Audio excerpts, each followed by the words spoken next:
छत्तीसगढ़ी गाने देखने के लिए हमारे YouTube चैनल को सब्सक्राइब करें और नए अपडेट्स जानने के लिए बेल आइकन के बटन को क्लिक करें।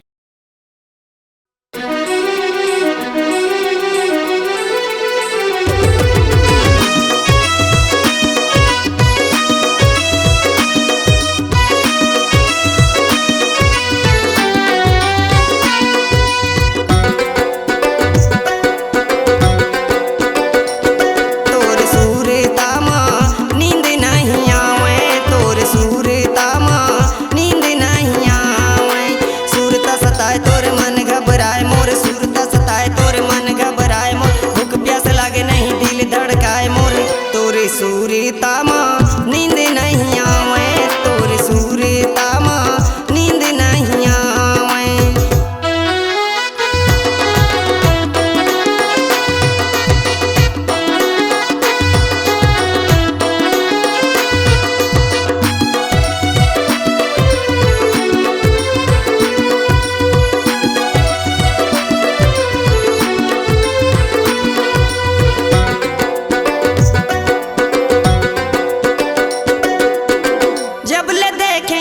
झलक मोहा के मीठी मीठी बात माँ, जब ले देखे एक झलक मोहा के मीठी मीठी बात माँ, जिए के मन करते मोल रानी तोर साथ माँ, जिए के मन करते मोल रानी तोर साथ माँ।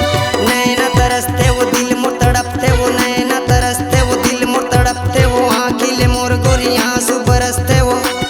तोरे सूरता माँ नींद नहीं आवे, तोरे सूरता माँ नींद नहीं आवे।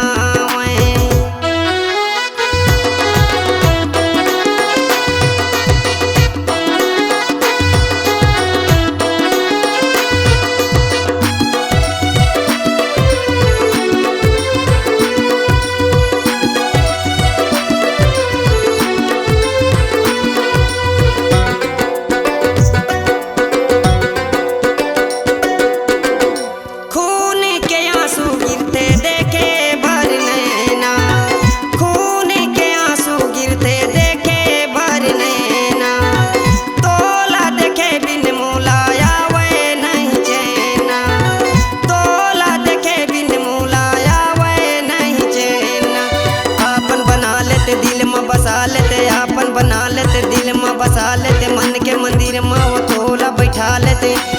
तोरे सूरता माँ नींद नहीं आवे, तोरे सूरता माँ नींद नहीं आवे।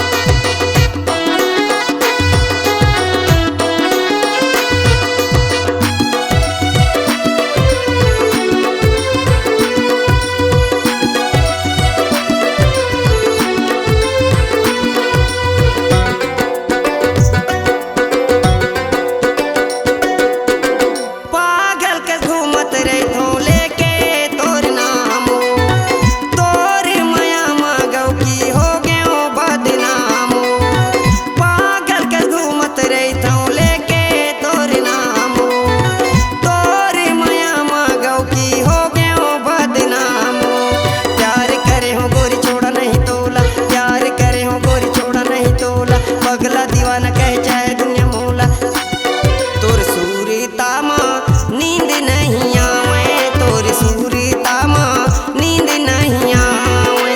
सूरता सताए तोर मन घबराए मोर, सूरता सताए तोर मन घबराए मोर, भूख प्यास लागे नहीं दिल धड़काए मोर।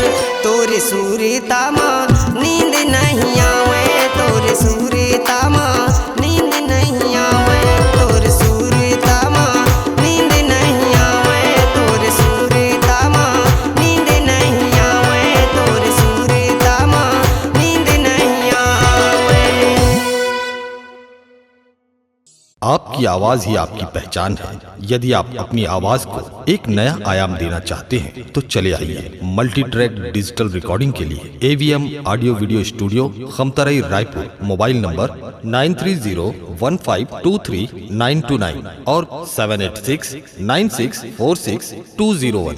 यदि आप नए एवं पुराने गीत सुनना चाहते हैं तो avmgana.com में जाकर गाना फ्री डाउनलोड करें और YouTube चैनल में AVM गाना और KK कैसेट्स को सब्सक्राइब करें